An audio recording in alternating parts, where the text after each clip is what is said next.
Phil and Will are back. Episode 6 of Survivor Kaoh Rong is over. The Survivor Specialist. It's never going to happen, Will. It's just never going to happen. You're sitting there shaking your head. It's never going to happen. It is back. This was the last pre-merge episode of Survivor Kaoh Rong, so that's the death of the pre-merge and also the death of the invisible player. Nobody on this season is invisible any longer. I am saying that with absolute confidence. Tonight we heard so much from Joe, so much from Nick. We heard a pretty good amount from Julia. Those three people were getting absolutely nothing coming into this episode. And tonight, we heard plenty from them. And none of them even went home. So I'm happy. Very well edited season right now. Going into the merge, I'm really excited to see where this goes. There's a lot of doors open. Kind of glad Peter's gone, although I think he would have stirred some stuff up post-merge. I'm glad Peter's gone just because now the numbers are more even. So now we have, 4 brains left, 4 beauties left. And we still have the 3 Brawn. So there's no kind of one tribe that's going to get singled out for having the most players remaining. That's always nice. But the tribe swap and the 3 tribes start, obviously, it really can go any way. We'll try to, we'll have a big kind of predictions podcast. We'll get that done this weekend. But let's talk about this episode. This is another, not, phenomenal, but a very solid, effort from this episode. Typically in seasons is kind of a weak one. Like the second episode after a swap, or I guess the first one after the swap, tends to be a little bit weak. Like kind of where the numbers lie because there's just so few people left on each tribe. Maybe someone throws a challenge to get someone out because they know the merge is looming. So I'm impressed with this season. I'm impressed with the editing. They really kept. I kind of knew Peter was going, but man, there were a lot of fun things to talk about tonight.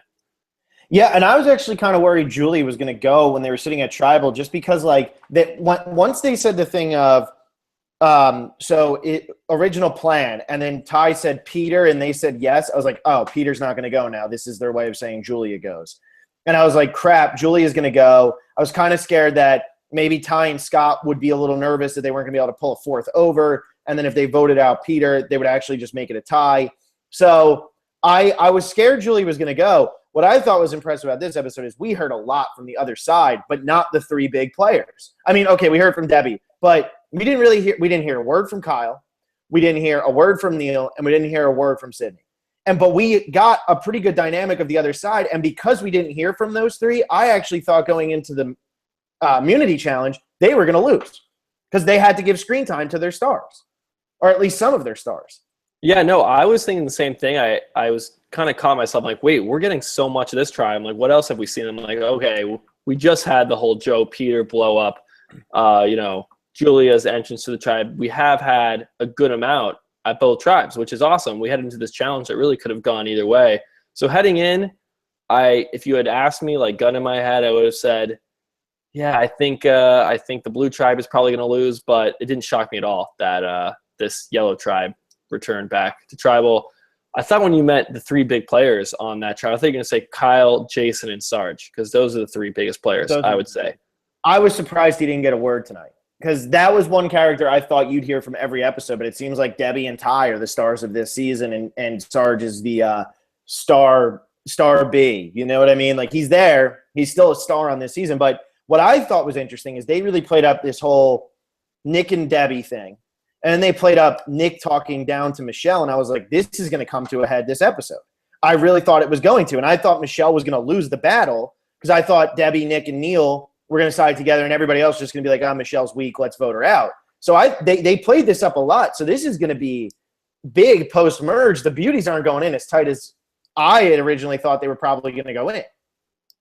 Well, I actually never really feared at all for Michelle, to be honest, just because Nick was being so aloof, so arrogant, so cocky, so demeaning that they weren't going to let a guy come out on top in this situation, this episode.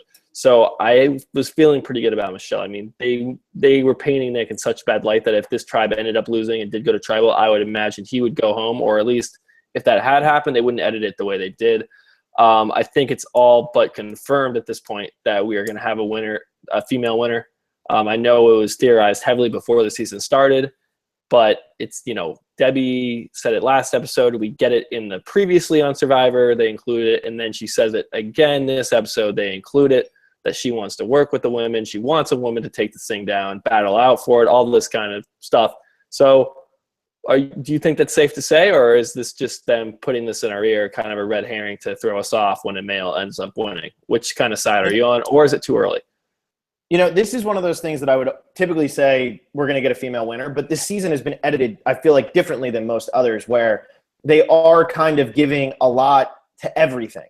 They're kind of hinting at everything that it could happen. And not only that, last season we were really waiting for that girls' alliance to pop up, and it never did. And they drew a lot of attention to that girls' alliance, and it never, ever ended up happening, that entire season. So I wouldn't look too much into it, but I think this is more playing up where Debbie's going to align and when she's going to eventually backstab Neil. Because I think that's what this is playing up for. I think she's going to be the reason Neil gets voted out at one point, because she wants a woman to win, and Neil's got too much power. Maybe Neil tells her he has the idol, and she's like, well, I'm going to get rid of him before he'll never even see it coming. And she votes him out. Because I think she is a player. I really, really do. Oh, she showed it again tonight. I mean, Michelle really likes Debbie, and we didn't really see them interact all that much. We saw it was kind of Sydney last week. Nick had his little moment. That turned out to be a big kind of lump of nothing. Pretty much we heard every quote that we saw in the preview from Debbie about the Greek god, all this stuff, and then immediately after, I'm not going to let it affect my strategy. And so we kind of pretty much, it was a complete red herring just to draw viewers in, which is fine. But, continually we need to look at these previews and not, I guess, dissect them as heavily as we do. I don't know. It is fun to do. I guess, I don't know. We're pretty deep into the podcast already, but I guess we'll welcome everybody to listening. I'm welcoming everybody to my kitchen. I'm currently moving out of my current apartment, this apartment, to another place. And so I'm kind of moving things around. Don't really have a good place to sit. So this is the kitchen.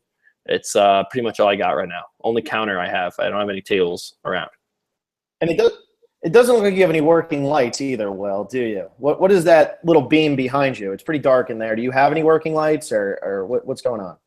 You're normally so well lit. There we go. We have a light. Okay.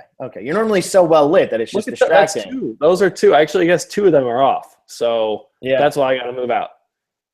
No. That's it. Lights are broken. All right, so let's start from, I guess, I don't know, Julia's return. I mean, not much happened right when they got back from Tribal.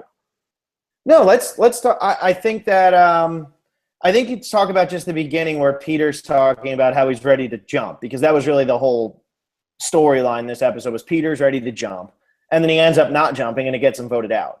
But I think that's where this storyline started, is he went over and he was like, Ty, we really liked you, all this stuff. And it's like, I'm ready to vote out one of the brains now. I'm ready to get rid of Joe or Aubrey. They're just too much. And then, Julia comes back into this tribe, and Peter immediately jumps with her. And he's immediately talking to her. But I think what we have to talk about first is her and Michelle's reactions to Anna being voted out. I thought they both did a good job of not being like, oh, my God, oh, my God, oh, my God. Like, Julia comes in and goes, oh, man, like, oh, wow, or something like that. But she didn't seem – and plus she's coming in. She just found out what tribe she's on. I thought both of them, who just lost their biggest ally in the game, handled it really well without tipping off how close they really might have been with Anna. I completely agree. Couldn't agree more. I guess, it is. I was thinking we started the challenge, but it is good to talk about what Peter said. A part of me was thinking that, man, Peter, now you're ready? Like, now you're ready to flip on your tribe when you've already kind of been putting down Ty and not really playing with Scott all that much. It's kind of like going into that vote where they voted out Anna, he was with the brains and he comes back. Nothing really had changed. Not like they lied to him or pulled it over on him. And then he just kind of starts throwing him under the bus, and he doesn't really have a good relationship with Ty or Scott because they didn't – I mean, sure, they knew about the vote, but they certainly didn't think highly of him. I mean, he didn't put himself in a good position to where he could flip. I don't know. It's right when he opened his mouth, it kind of seemed like it might be Peter's boot episode. See, I was thinking it was going to be Peter's boot episode. We got so much of Nick in this episode, and we got this episode, and we got some of Julia, and they've been so invisible all season. I really thought it was going to be one of them. I mean, I thought it was going to be one of them. Here's another thing. You said, do you think we're guaranteed a female winner? Do you think we're guaranteed Joe's getting medevaced now that he got hit in the head? I didn't even notice he got hit in the head. Jeff drew attention to it right away, and now it looks like he's got upset. Do you think Joe's getting medevaced here post-merge?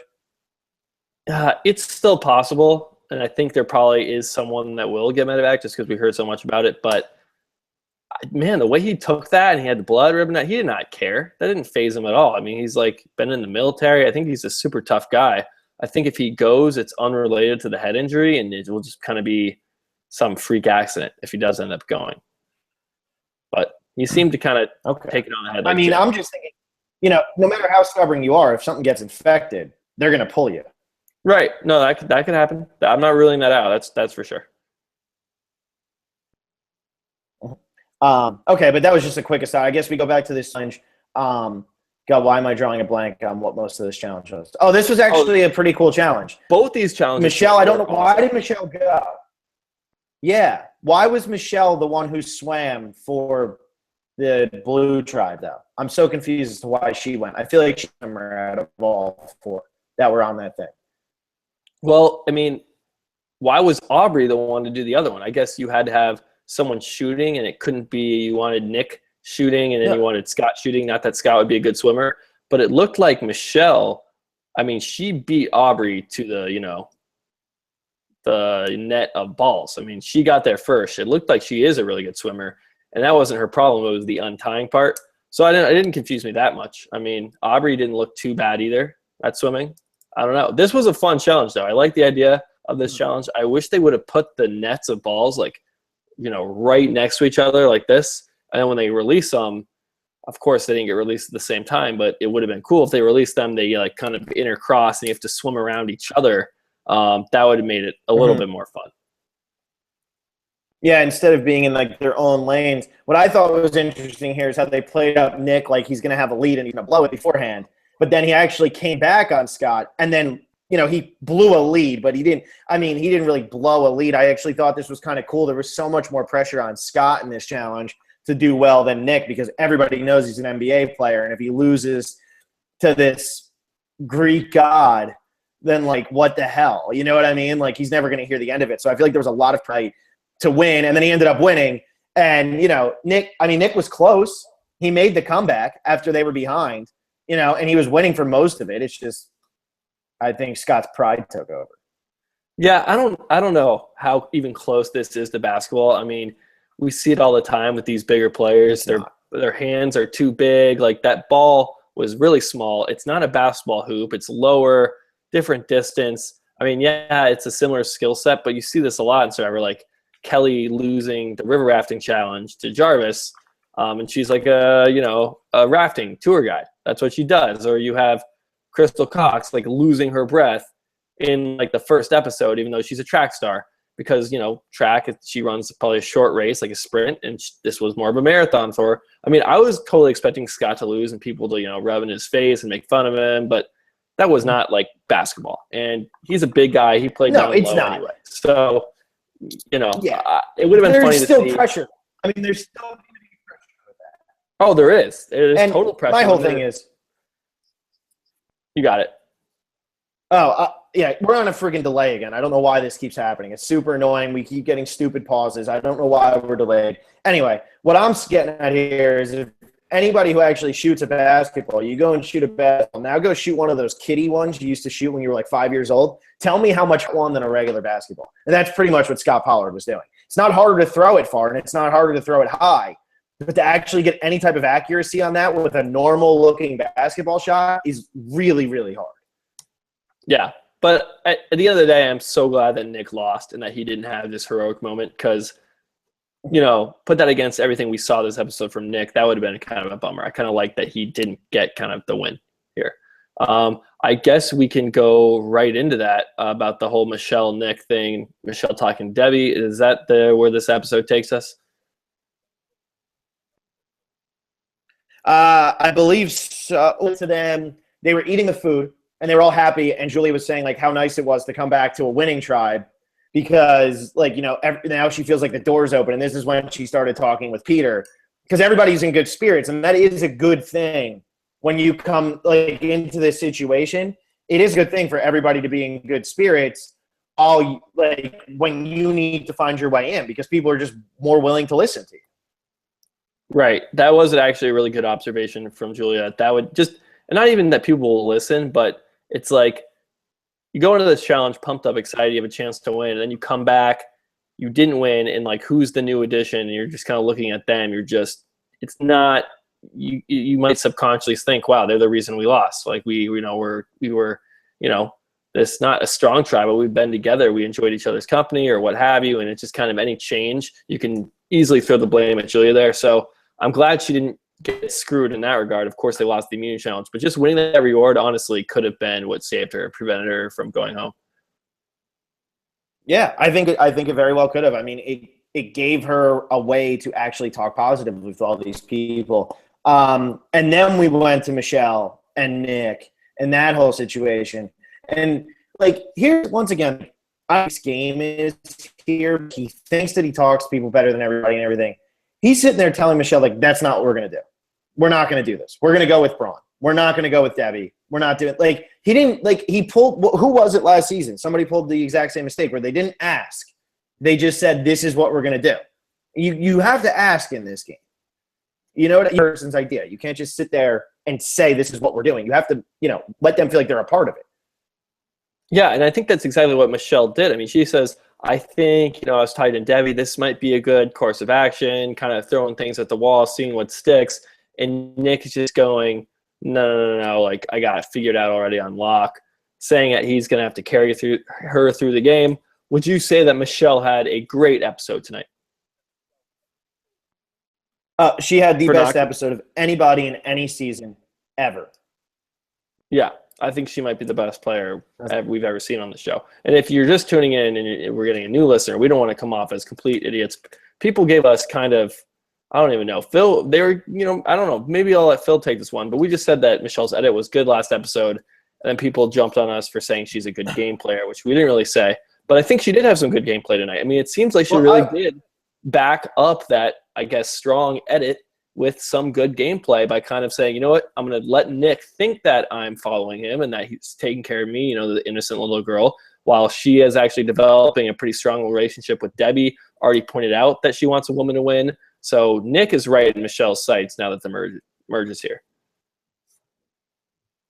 Yeah, and I will say this. I said Michelle had a great episode last week based on her edit. I didn't say good for saying great, and I know great has a lot stronger of a meaning to people than good. So I will say that. But yeah, people were getting on me for saying that I was saying that she's a great game player. Tonight was the first time Michelle really made good gameplay. Tonight was, well, I mean, in the first episode, they said she was observant and all that stuff, and she used her social skills. But tonight, she actually put it into action.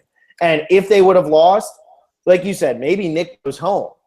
And, like, that would be because Michelle is able to convince some people. Michelle would have been their first target. She would have had to do convincing to get Nick to go home. And eventually she votes out Nick because Nick's not winning this game. They're almost setting Nick up to be our next Peter. That's kind of what I'm getting here. Yeah, they're very similar. Too bad they couldn't bro down. And also, just quickly, Michelle, I mean, she really had the blame for losing that reward challenge. And it really did seem like it was her fault because Nick did a pretty good job at shooting. But the way she just responded and said, look, I'm going to rely on my social skills. Like, I'm not going to let this bother me. And it's like, she went out and she talked to Debbie, and it seems like she kind of has her footing in this tribe. And all she needed to do was survive one episode. And another thing to remember, too, about Michelle, she has yet to even go to tribal council. So it's like we haven't even really seen her play. For someone that has not gone to tribal council, she is getting, a pretty significant edit. So there is that to be said. I guess let's just hop over to the yellow tribe quickly before we get into the challenge. When Peter was talking to Julia, I mean, what do you think is going through Peter's mind in regards to, like, what Aubrey and Joe are thinking? Like, what does he think Joe and Aubrey are thinking? Or does he think that they just aren't playing in the game? This is where I got confused with Peter's strategy. If he goes over to Julia as he starts talking to Julia and he says, I'm going to side with Julia, Scott, and Ty, and I don't give a shit what the other two people say, then this plan makes sense because you know what? You don't need to worry about the other two because you know the other three are tight and you're going to jump with them. The fact that he didn't do that and it wasn't completely in his mind to do that, I don't know. I cannot get in his head and think what he was that Aubrey and Joe would possibly say to him. Because one, like I said, if he knows he's going to side with the other three, then it doesn't matter to him what the other two think. Because he's not thinking that he doesn't know how to play this game. So he's not worrying about what those others can think. The fact that he wasn't going to side with those other three and still had some sort of intention of using the other two, I don't know why he did this. I don't know what he was thinking. I don't know what he thought they were thinking. But good job for Bree, especially this episode, to get rid of him because he's not loyal to you. So even though it says Brain, he's against you. He's an antagonist to your game. So just vote him out. Yeah, we haven't really talked about the vote, whether it was a right decision or not. We'll obviously get to that tribal. But I agree with you. I didn't really think about this. Like, if he tells Joe, if he answers that question, like, are you lying or were you trying to get me out? Just say, you know what, Joe, I am trying to get you out. You voted out my alliance and Liz. I don't trust you anymore. I really like Scott. You know, Ty's a great guy. I'm getting to know Julia. Sorry. That's how it goes. That's much more effective than playing both sides and getting caught in lies and not really knowing where the hell you stand. And that's why you end up going home. You figure if Peter puts, you know, all his eggs in that kind of new beauty basket, including Scott, that Aubrey or Joe does go home. So, you know, they do. Yeah. I mean, I guess we talk about this, like you want to keep your options open. That's always one of the things that is, we say is a good strategy, but at some point you have to make a decision and not, you know, have people questioning you constantly. You can't have both sides questioning you. And that's kind of what happened tonight. No one really knew what his deal was. And that's why he went home. Yeah, and if he would have just sided with one side, he would have been fine because the whole goal for Scott, Julia, and Ty was get rid of a brain. But if the brains weren't going to break up, Scott and Ty were going to vote Julia out. Like, I really do believe that they were going to, and I think that it was a decision made at Tribal Council to actually vote out Peter. And I think that if Peter just stops playing both sides and just sides with one of them, he's fine. It's very true. It's very true. We'll obviously get all into the vote. It was an interesting vote. Another fun vote, honestly. It's like I know Second Chances was great because we had returning players we hadn't seen since season 1 or season 7 and all this stuff. But I mean, pound for pound, episode for episode, I'm much more enjoying this season and finding it, you know, more fun to break down. Let's get into this immunity challenge. Another really fun challenge. I mean, back to back. Awesome challenges. They're actually kind of similar in the way with the whole kind of getting a bunch of little things together. This first part with the stick, I guess it wasn't the very first part. They had the obstacle course, which was kind of cool. But that stick thing, that was just made for Scott Pollard, kind of like the last challenge. I mean, he was just boom, boom, boom, knocking those things out. That could get so tiring. I mean, imagine if you're a guy like Kyle, if you're that short. I mean, that has got to be brutal. So I could see kind of why they jumped out to an early lead, but they still ended up losing. So it doesn't really bother me all that much. Really, it's crazy because it is such an advantage to have somebody that big on your tribe. I mean, that one thing, I liked what they did with the inverted cargo net, because normally they put like a wall there and you can use like run up and stuff. You had nothing to run up. This is all upper body strength. But when you have somebody that is 7 feet tall on your tribe, you get one person up on his shoulders, they go up and they can just start pulling everybody over now. It's going to be hard to pull him over, but it's so much easier to just get one person up because you have Scott Pollard on your tribe. And then, like you said, the stick thing. And really, although it didn't work out, Peter's strategy was not a bad one because he didn't think that it was going to go as high as it did. And here you have a 7-foot guy. All he has to do is be able to hold up these blocks. And if he doesn't have to hold up that many and it's not that high over his head, it's really not that hard. You just have to concentrate. But it was so high, it was like over Scott's head, which Peter just was not expecting. Right. I don't hate the strategy. I still think if I'm out there and someone suggests that, I'm going, well, let's not take our chances, because if you build from the middle out and you fail, it's like everything above falls over. But we saw it tonight with Debbie. Like when she knocked a few off, you could still keep the remaining ones up, and you're not losing everything. You're just losing the few at the top. So I would still go with Debbie's strategy, or the one that that blue tribe used. It was funny that this challenge, and I will say I love this challenge. This might be one of my favorite challenges in recent memory because they redo so many of them. It's good to see 2 new ones tonight. But Jeff was just yelling teamwork, teamwork, teamwork. I think this challenge would be much better to have in the early stage of the game, where you have the tribes that are real tribes and are real families that are living together, building shelters, surviving the elements for the very first time. This is like a tribe swap. They're only going to be together for 6 days total. I mean, we're merging next week, so I just found this was right before the merge. That's what I'm saying. Yeah, this Julia is literally. This is her Julia's second challenge she's participating in with this group of people, and for this to be all about teamwork and communication, it's like, all right, well, how we don't even really know each other that well. So I thought that was just kind of funny that Jeff was pushing that so hard when it's like obviously they're not going to have teamwork. Yeah, and another thing, just to go back to, if you noticed, Debbie was stacking crooked, and that really was some Kyle shaking, trying to hold her up. And yeah, it's easier. Scott Pollard had no problem holding up Ty. So when you do have the smallest person and the biggest person, you should probably just do it run of the mill. But like, I could see where Peter's coming from. If you don't have this, if you don't have like a really small person or a really huge person, it's not such a bad strategy, just because Kyle was shaking so much that it was making Debbie have trouble actually putting the blocks on top. And that's why there's toppled. And she was even building uneven on her second try, and Kyle was exhausted, you could tell. Or was it Nick or Kyle? Whoever it was just done. Right. Yeah, if you use the tie strategy from the get-go, just building straight up, they would have obliterated it. I mean, it would have been over very quickly, I think. But fun challenge, though. Yeah. Let's now get into the pre-tribal. I thought this was fun. It was kind of settled early on. Joe and Peter kind of make up, and they're like, all right, it's going to be Julia. And then you're like, okay, well, we know there's going to be someone else's name in the mix, likely Peter's. And it came down to Aubrey here. I found it a little bit weird how Aubrey was just, and this probably is editing, but Aubrey was just like, okay, I hear you. And didn't give, not only did she not give you like a yes or no answer, she didn't even give them a maybe or I'll think about it. She was like, all right. I bet you she did. I bet you this is editing. I've never seen that on Survivor before. Like, it just seems weird. I mean, I've seen people, it seemed like a deliberate, like, she's not telling us anything. And maybe that's a good strategy. Maybe you don't even, let them think you might. I mean, I don't know. I found that just a bit odd. But then I think they had that confessional where the person was like, she didn't really say yes or no. And maybe they were like, oh, we can just kind of cut the scene here. We have that confessional. It'll make the audience be even more in the dark, because really this season they are going for keeping us they're keeping us in the dark on a lot. They're not making it as cut and dry as they normally do. Like, I knew tonight down to Peter and Julia. I still was kind of feeling that it was Julia just because I didn't think that they were able to convince Aubrey. Right. I still think it was Peter. That was mainly due to editing, just because I thought, Julia, we got a little bit. She's coming back. We didn't get all that much, though, and none of it was negative. While on the other hand, we've seen so much negative from Peter. It's like, it would just be, especially with seeing Caleb go, and then Anna kind of getting screwed last week. Not that they highlighted that in the edit at all last week, but it is kind of apparent what happened. And then you have Julia coming back, the newbie, and they're like, oh, let's just get – I mean, it wouldn't have felt right.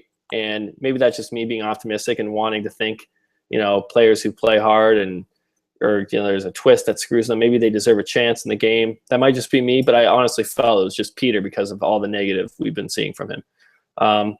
But is this the right move for Aubrey? We can now talk about this. And what about Joe? I mean, what really did – I think he did – did he vote Peter also? I think he did. He voted Julia. Okay, he stayed Julia. So, okay. So this really was all on Aubrey's shoulders. I don't think that it hurt Aubrey that much, and I think that she's going to be able to explain this to Joe in a good way and be like, look, Peter was just going to try to sabotage us anyway. He knew more about us. And I think Aubrey's smart enough to say all this. He just knew more about us. Let's work with these people who don't really have a reason to dislike us. Peter does. Peter was going to be gunning for us. These people aren't going to be gunning for us. You know what I mean? Like, they're not going to be like, Joe, be our first two boots as soon as we hit the merge. You know what I'm saying? And I think that she'll be able to make Joe understand. Maybe she even brings up the whole tie thing and know that there was going to be a tie and say the whole rocks, and then one of us could go home. I don't think Joe's going to be that hurt over this. I agree with you. Because I don't think he liked her at all. Right, and especially I don't think Joe's going to need that much convincing. I think he'll be like, all right, that's kind of the way the cookie crumbled. Aubrey can, knows the game pretty well, it looks like. She can kind of play it out. Look, this is what we had to do. There is something to be said, though. It's like, Joe hears that Peter is throwing Joe's name around. So Joe is kind of like, hey, Aubrey, let's get Peter. And Aubrey's like, no, Joe. Like, we need to stick together as brains, because if we don't, then they're going to have the numbers. They can pick us off, and we don't want that. Just let's, go bro down, hug it out, whatever. And then Aubrey hears that her name's brought up, it's like, oh, wait, Joe, we got to get him out. We got to get him out now. So, I mean, there is a little bit of that. If Joe puts those pieces together and says, wait a second, Aubrey is completely out for herself. And I don't know if that was completely the case or editing, but it seems like once Aubrey heard her name in the mix, that's when the light flickered. Okay, now is the time to get Peter out. No, and that's exactly when it flickered. And I'm sure Joe will realize that. I just don't know if Joe's going to dwell on it that much. You know what I'm saying? Like, I don't know if he's just going to, realize, it didn't really screw him, so I don't think that he's going to focus on it too much. Right. I guess with Aubrey here, do you think there's any chance she swings her vote if they don't use that tactic?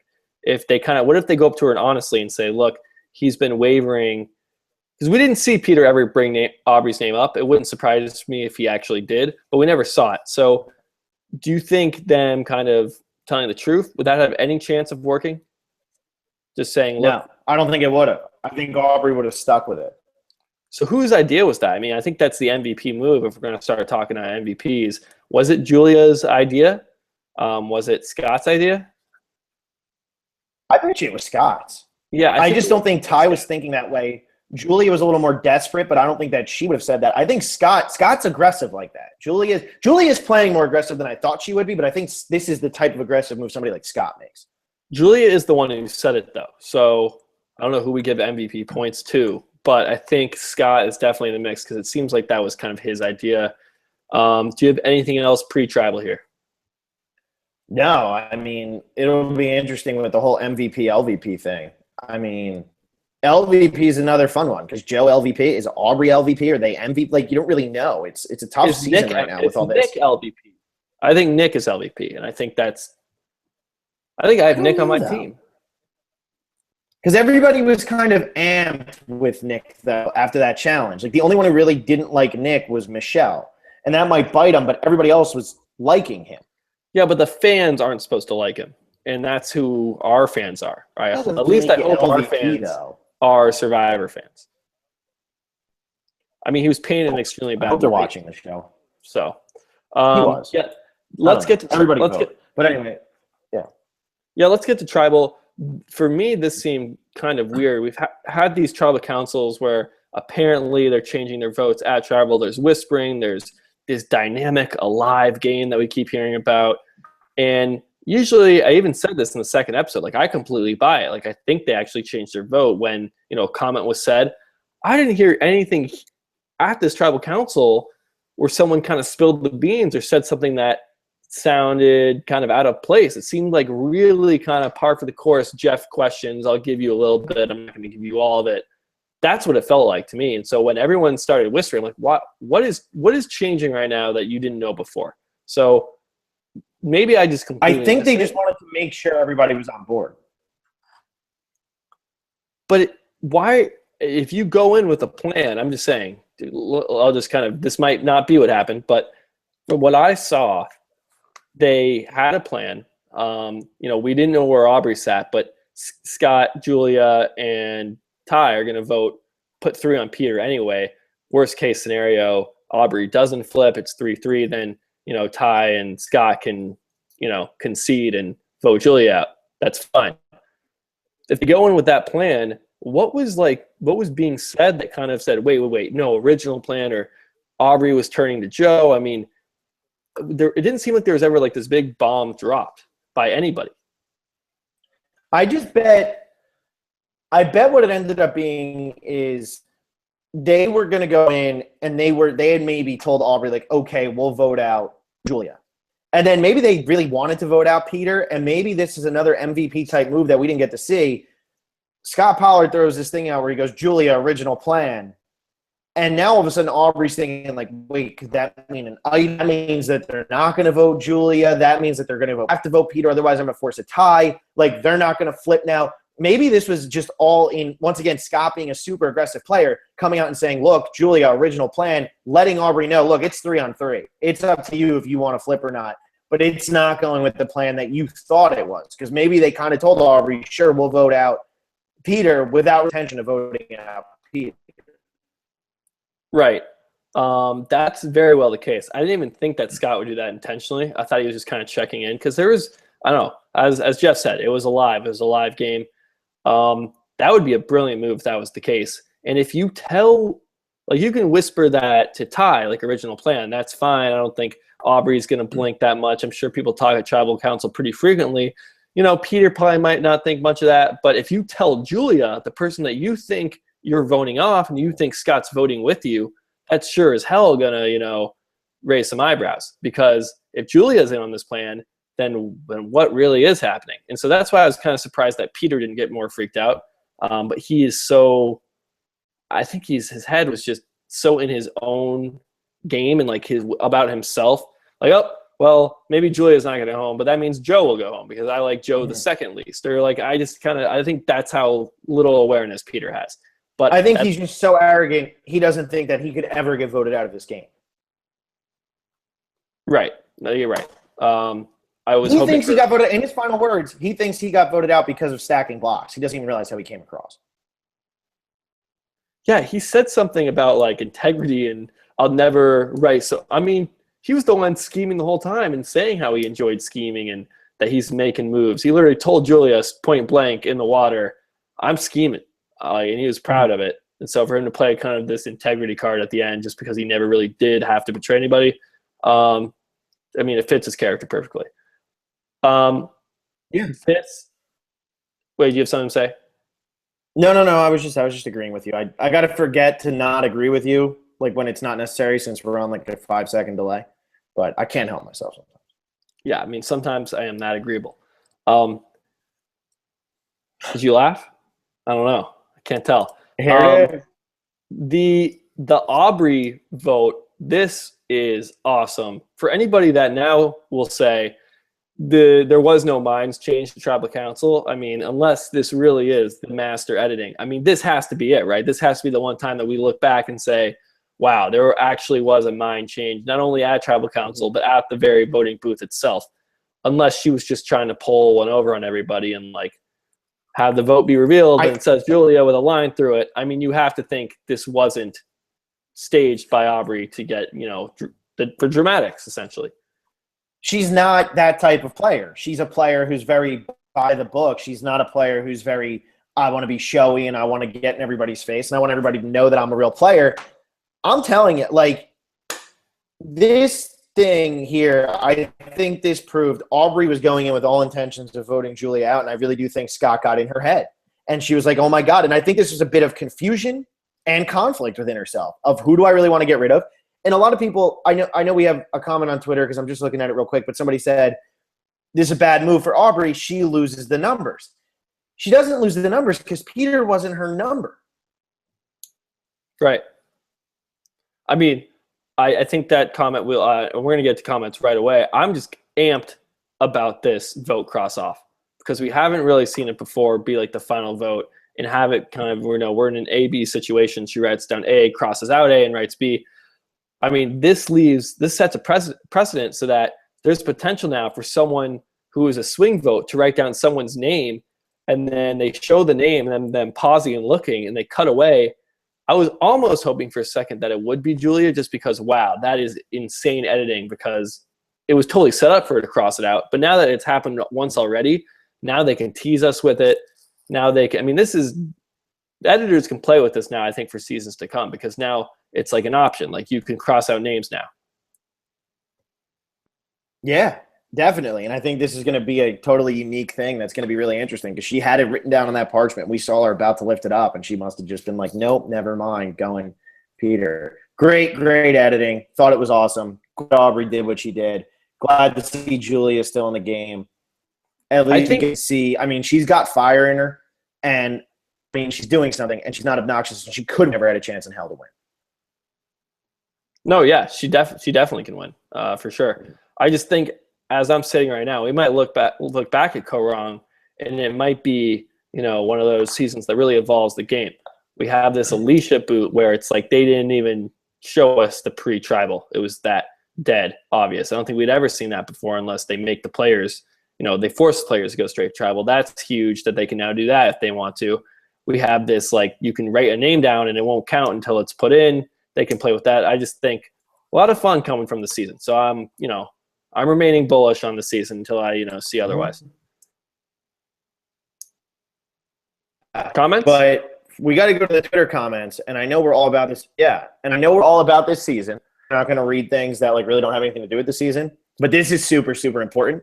Joe Uke just got accepted by U of Miami. Do you guys mind answering some cues on a podcast or on Twitter, trying to see if I should go? We're going to answer any of your questions right now, but I think we should just say go. You wear flip-flops every day. You can drink at the Rat. That place is cool. It's on campus. It's right by a lake. They built a bridge across the lake, which I'm pretty bummed about because it was always a big decision whether you walk one way or the other way to go to a certain building or a certain class. So they did build the bridge.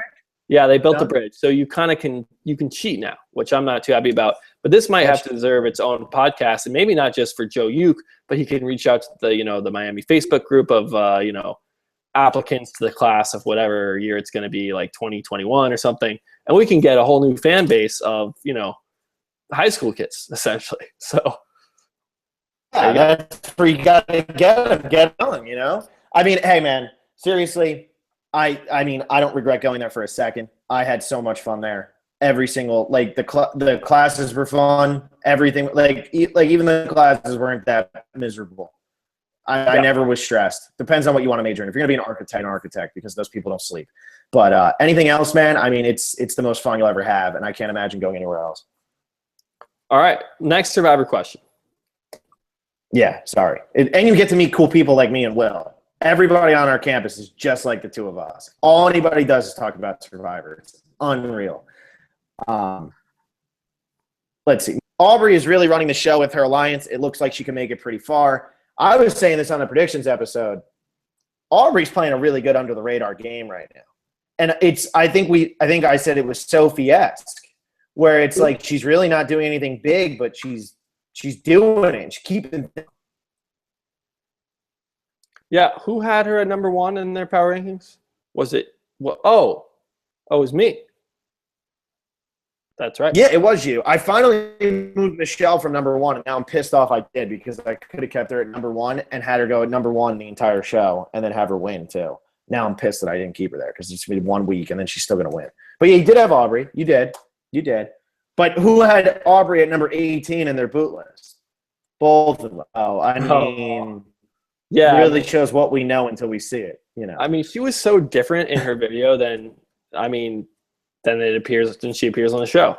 It's I guess the problem with the video is they tell you to act more yourself than you really are, which doesn't make any sense. Be more yourself. That's not actually who you are.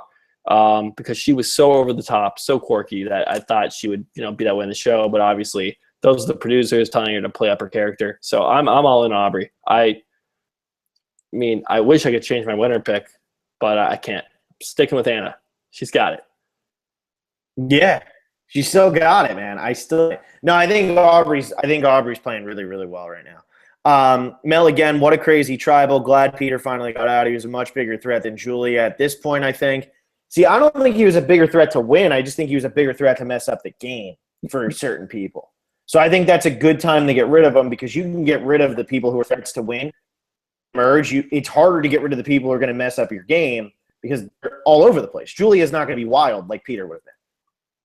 Right. Both threats, different ways. Mm-hmm. Mel, one more time here. WoW merge time. Do you think the Beauties, Brains, and Brawn will all stick together, or will new alliances form? I think that this is finally going to be where Jeff was saying that, this game really gave him a headache. He couldn't figure out what the hell they were doing, all this stuff. I think this is when it's going to start to happen, is post-merge. Yeah, there's a worry that, their 2 alliances will form and then one will pagong the other. That's, always a possibility come and merge. But it didn't seem like that's what Jeff was talking about when he was talking about the season as a subpar season. Not that he said those words, but that's kind of how it came off. I said this on one of the really early podcasts, maybe even before the season started, but Jeff was just out there during the time on the island. He didn't see the edited version of the show or what the editors had to work with. And so maybe maybe it never really does go down. Maybe it continue this kind of fun, really well edited, a little bit chaotic at this level, and we never have a lull or something that makes us want to scratch our heads or we lose brain cells, like Jeff said. Yeah, I think what ends up happening here with Jeff is I think he's really liking the season so far. Every time, if you read his Entertainment Weekly and stuff, I think he is more impressed with the way this is edited, and I think it's pleasantly surprising him right now because I think the fans are reacting positively to it, which is always good for Jeff. But I think that because he's out there, he likes these big underdog characters or these big over-the-top characters, and he was really pimping out Debbie and Kyle before the season began. He didn't talk too much about these other people who are still in this game. And they are all really, really good characters. And I think this is a testament to the editing. Somebody like Joe doesn't come across as too much of a fun character when you're actually out on the island with him. But now all of a sudden with the edit, it's not that he's fun, but he's still doing stuff that maybe Jeff didn't get to see. He might be the guy who doesn't really answer Jeff's questions, and Jeff's like, okay, screw this guy. But the confessionals, he's able to give them and say what he really feels, which is what he did tonight with the whole Peter thing. So I think it's just a difference of what you have to edit and what Jeff's just seeing live. Yeah, that's very true. And Joe tonight, we didn't really talk about this. That FBI interrogation, I love it. I mean, he knew he had Peter down within like 5 seconds. He knew he was lying. It was so easy. Yeah, it was ridiculous. He did it so fast. He was so aggressive. Peter had no clue how to react. And it's almost like Peter wanted to laugh at him because it seems like such a ridiculous thing, but it totally worked. I mean, Joe knew exactly what was going on in, like you said, 2 seconds. Done. Totally worked. Yeah. Chef, wow, I love this season. Cast is so good. Dr. Peter will be missed. He was a good pre-merge villain. I'll say that. I'm just glad that he doesn't take over the entire show here. I'm glad too. This was like the perfect amount of Peter. We haven't really given like a sign off to Peter like we gave to Liz or Anna or anybody like that. But Peter was like you were saying, a fun villain to have on this show. Yeah, and it's good because you need those pre-merge villains because you don't always get them. And a lot of times it's somebody like Kyle who's your pre-merge villain. He's also your post-merge villain. It was nice to see somebody whose storyline ends right as the merge is coming up. And really, we got to watch him go from being where he possibly could have been on top to just an absolute buffoon. And he gets voted out pre-merge, doesn't even make the jury. Here's the one comment here. God, the block, I think is a bad move by Aubrey because she has now lost numbers. Plus, she loses Joe's trust. # but I could be wrong. I don't think she's going to lose Joe's trust. And I don't think she lost the numbers at all because even though it says brain on their buff, that doesn't mean that they're your number. I don't think he would have aligned with them at all post-merge. I think he would have just made their life a nightmare. Yeah, I agree with that. And then to his second point, losing Joe's trust, it seemed like before Tribal, Joe was saying, look, I am voting Julia. I'm sticking to what we did. I don't like this flip-flopping. This kind of fast-paced game isn't for me. I've told you who I'm voting for. But it's almost as if he knew Aubrey had a choice. It's not like, Aubrey, you have to stick with Julia. That's not how it came across. He's like, look, Aubrey, if you want to vote out Julia, all you need to do is write Julia's name down. That's it. And it's like he knew there was a potential chance for Aubrey to waver. So it's not like she completely blindsided him. Yeah, and it's not like Joe was really aligned with Peter. This isn't like Aubrey goes and gets rid of Debbie, who Joe's really tight with. This is just somebody, it's like, hey, I'm just getting rid of him. And she has a great reason to explain this, and she's not going to lose this, more stubborn guy's trust.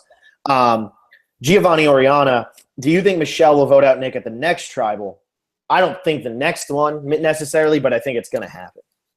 Yeah, we'll have to figure out this merge tribe. It's going to be tough to see who falls with who.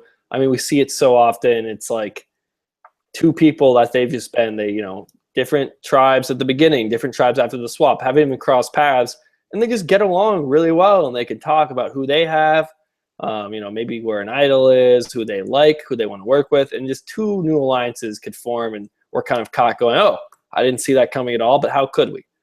So it'll be fun to break down, but it really is so up in the air at this point. Yeah.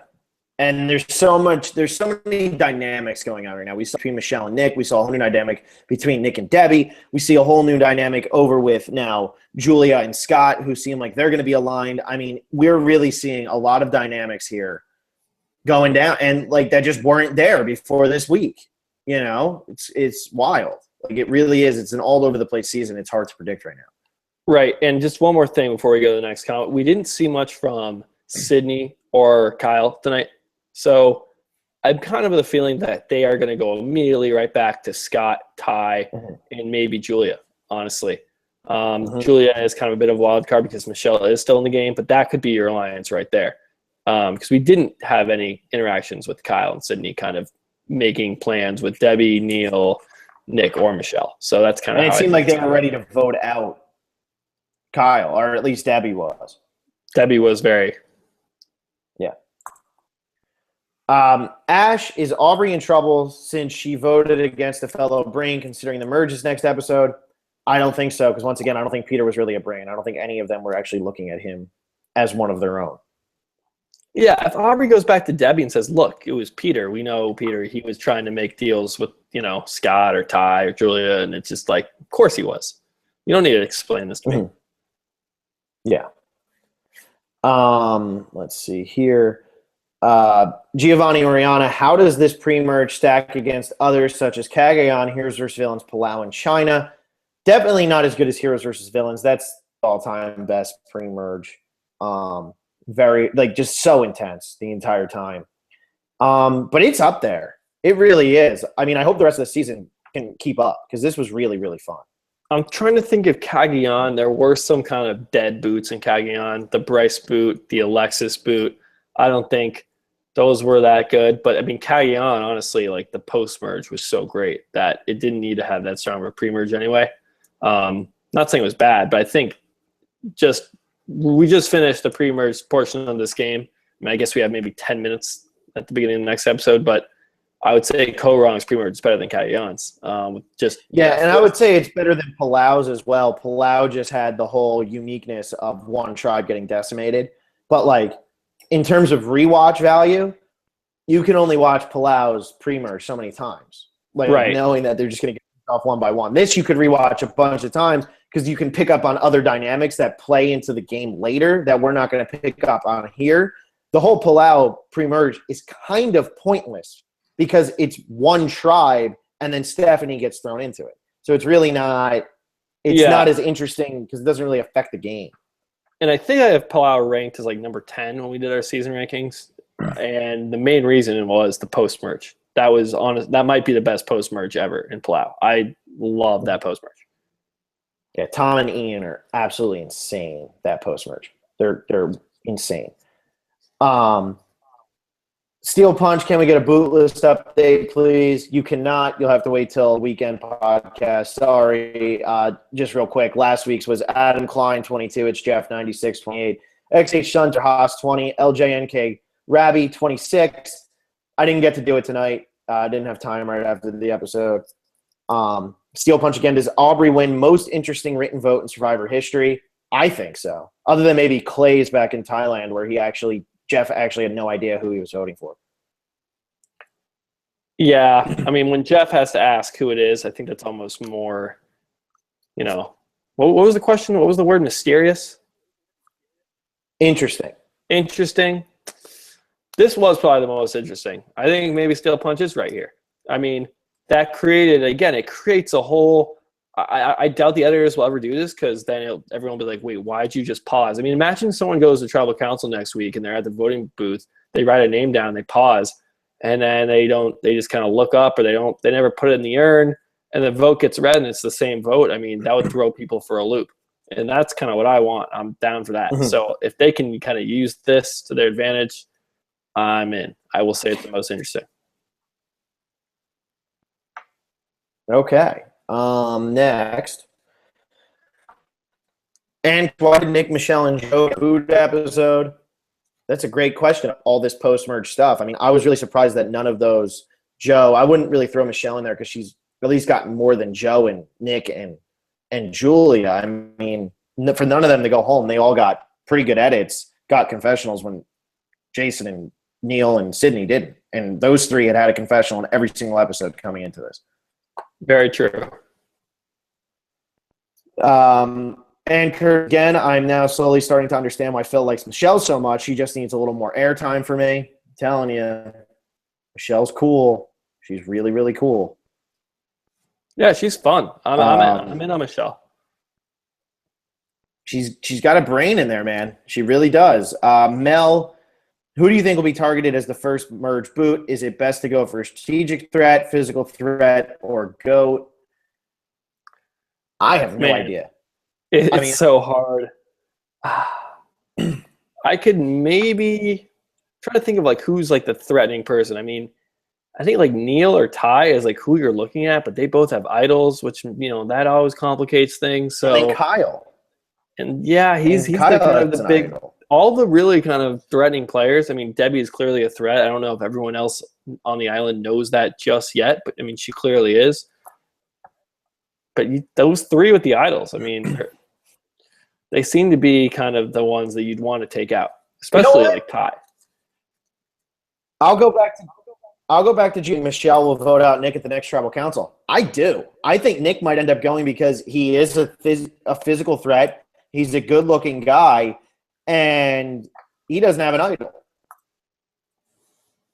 It's true, and he's kind of one of those people that might play too hard and just play themselves out of the game. Like, he's so confident in his manipulation skills that he's going to lie to multiple people, think he has everyone figured out, and then they, in reality, they have him figured out. He gets sent home. That could happen. I just feel like Nick, you want to for the merge, you want to really set the tone and get numbers and take out someone who's going to really threaten your numbers. And Nick doesn't seem like that guy. It seems like he's going to roll with whatever alliance he can find, but maybe not. Maybe not. I mean, it looked like tonight he was starting to feel it a little bit, and he was kind of pushing Michelle, saying, no, this is what we're going to do, not so much as saying I'm just going to roll with whatever somebody says. I think he wants to be pushing and be in control. Fair point. Yeah. He might play himself out. Yeah. Giovanni Rihanna, do you agree that the winner could be Ty, Debbie, Jason, Michelle, Sydney, Neil, or Aubrey? I would go as far as to say it could also be Nick. It could also be Joe. It could also be – who was the other one? We're missing somebody. Scott? I mean, that's 7 people now. Yeah, it could be Scott. I mean, that doesn't really narrow it down so much. All that really does is say it's not going to be Joe. It's not going to be Scott. It's not going to be – I don't think it's going to be Nick at all. I don't think it's going to be Nick. And I guess they're leaving out Julia as well. I mean, those are probably the top 7 to win. But I don't think I would completely rule out Scott Pollard just yet, because he's still he's playing, man. Like, he's pretty good at this game, aside from the Alicia thing. Yeah, there's that kind of negative editing, and everyone knows he's an NBA player. It's just like going to be so hard for him to win. I do like his gameplay, though. I like how he really has stepped it up the past couple weeks. Yeah. Giovanni Oriano, which of these 2 bad players is better, Drew or Peter? Honestly, Drew might be the better player because Peter, I think, is smart. And so it's like he has that threatening side, and he has the brains to pull things off, but he's doing it right in front of everybody. He has no game sense. I think Drew probably could go farther on if they both came back from returning season, like Drew would have the better chance at like backwards his way into the finals and be like, yeah, like whatever, just be kind of a more friendly than you were the first time, and he could find himself winning. Peter could never win. Yeah. DJ Esco, not sure who's worse, Peter or Nick. I mean, I think Peter's worse. Nick's doofy funny. I mean, I think Peter really believes it. I don't think Nick believes it as much as he's letting on. Yeah, I think we've seen more of Peter, so it's easier. Like, we just have more to grab onto and say, like, wow, you're being a total buffoon. While Nick he'd like literally tonight was like the first really bad thing, or with Michelle. I mean, we saw the chicken kind of stuff saying they're going to die or why do you care, and just kind of being a doofus. But you got to go Peter right now. Yeah. Michael Hirsch, this is actually from a while ago, but I'm just noticing it now. I heard 3 players get medevac this season. So do you think that the 3 players that do, or just Caleb, will be a part of this next season coming up? I'm thinking just Caleb, because and it depends on who is the medevac, really, if there are more medevacs. Yeah, I think you did read this before. Maybe not. I remember like questioning whether Liz was included in that number 3, or maybe that number 3 came from 3 people going down in one challenge. I mean, I still put my money that there's going to be another medevac, but I don't know. These are rumors we're hearing. There wasn't like a definite number from Redmond, or I don't believe it was. Larry Miller, this is a very important question. We'll let Graham or Will take this. Why does Michelle only have one L in her name and Scott only has one T in his name? That's weird. Explain it to us, Will. What the hell were their parents thinking?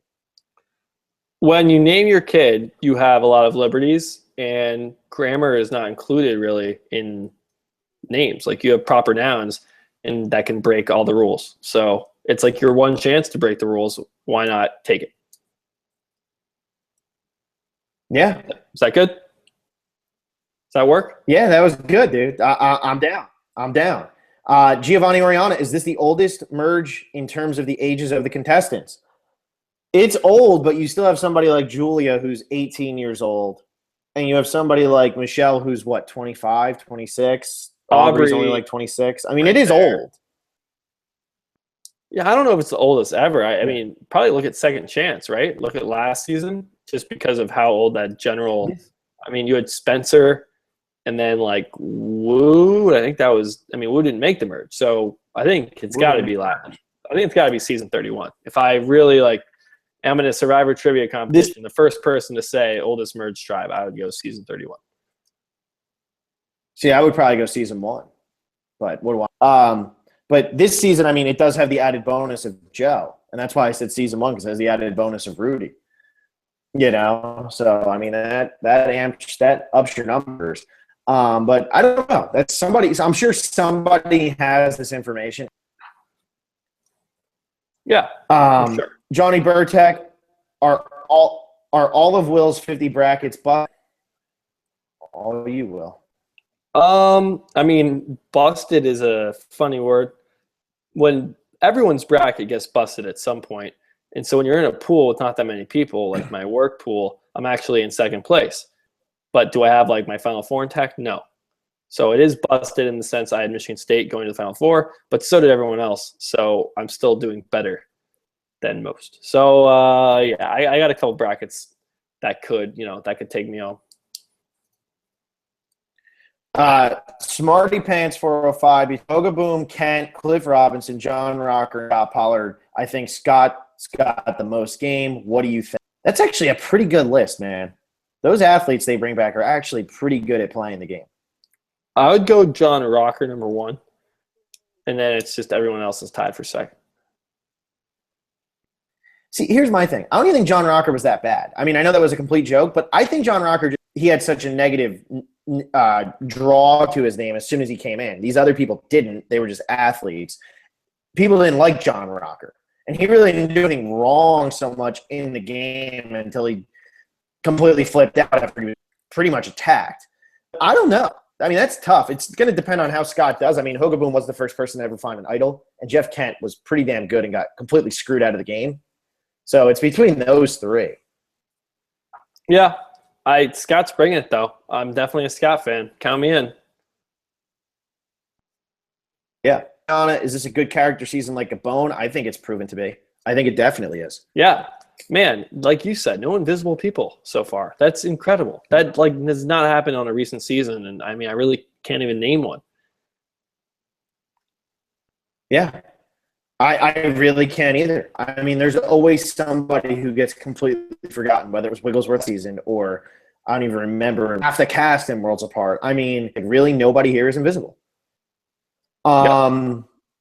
Giovanni, again, do you think Peter was recruited to be on the show? He looks like Obama. He's an ER doctor. They needed brains.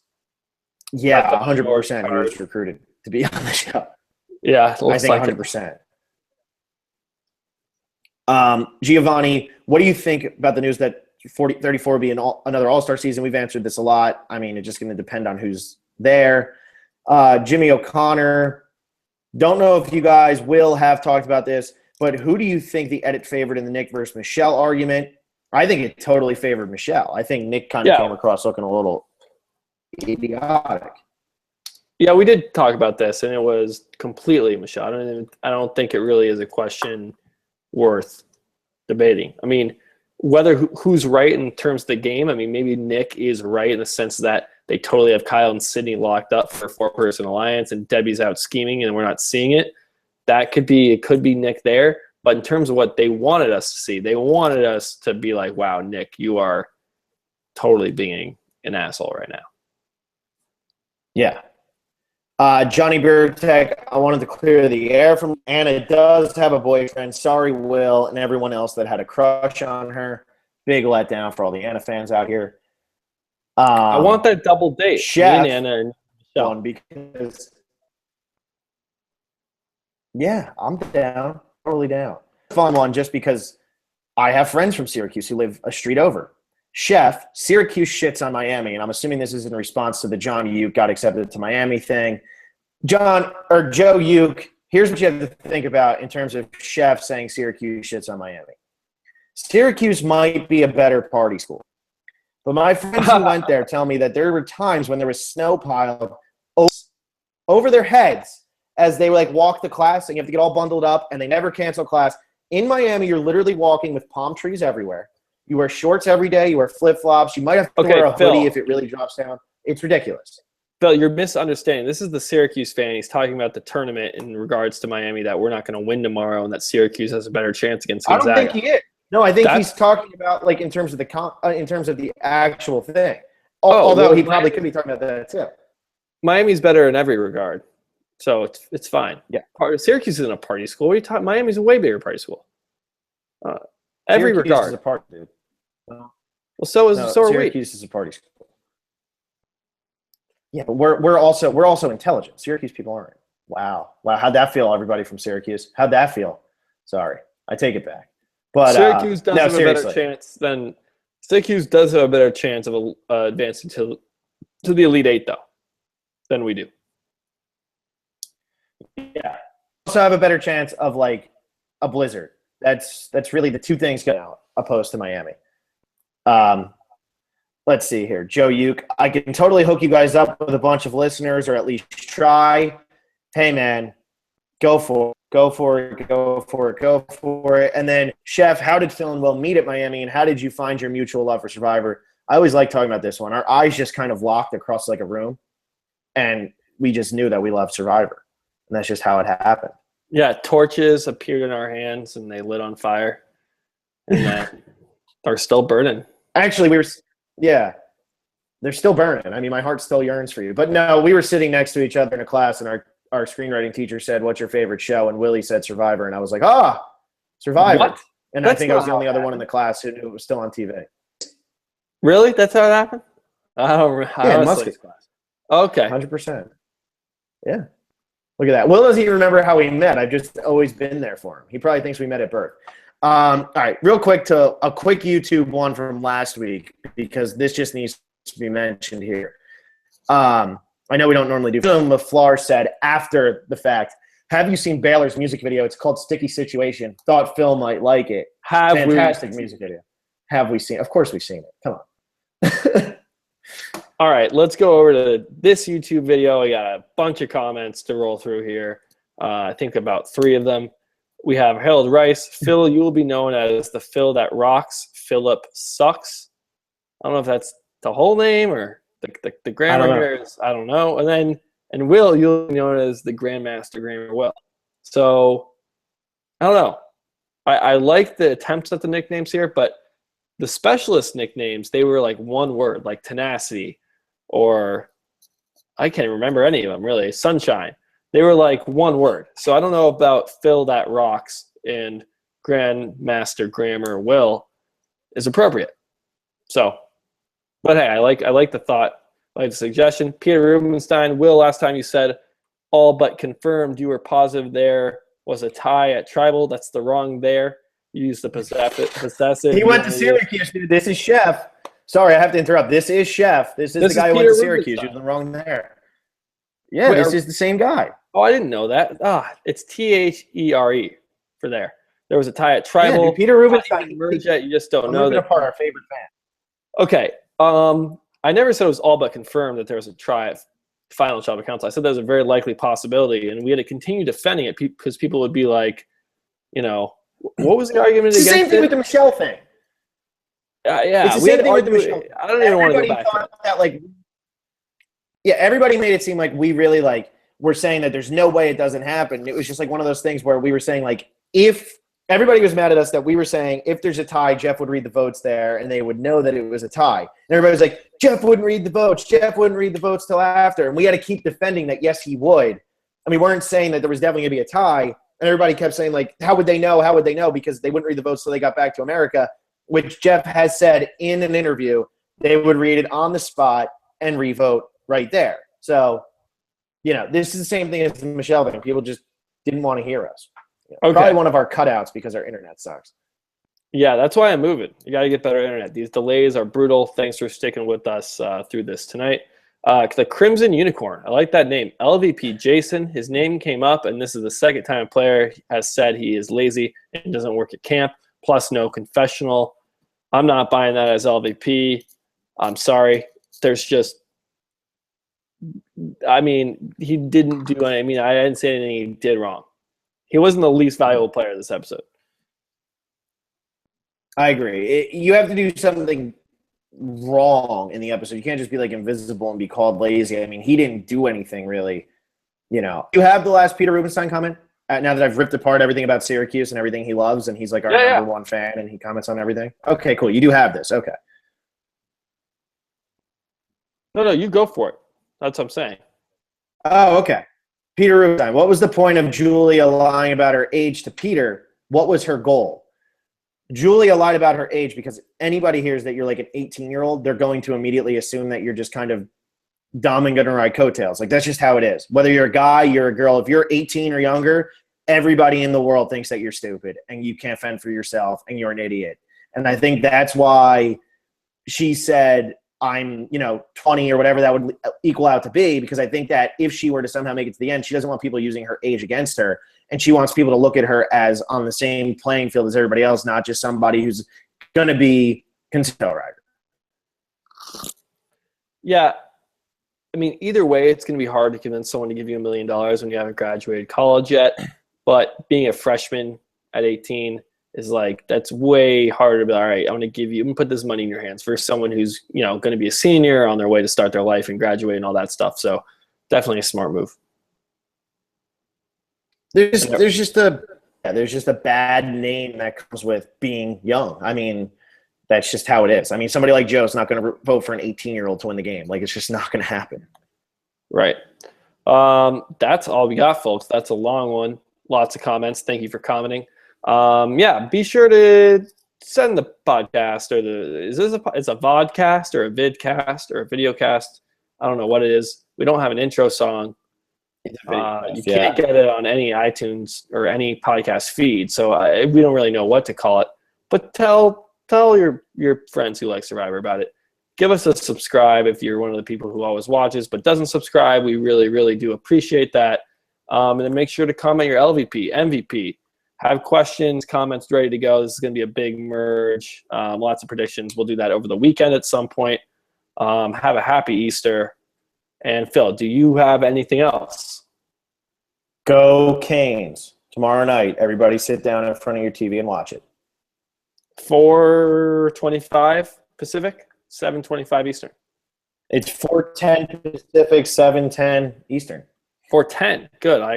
It's good. I'll have more time. Make sure I finish it before my flight. Go Canes.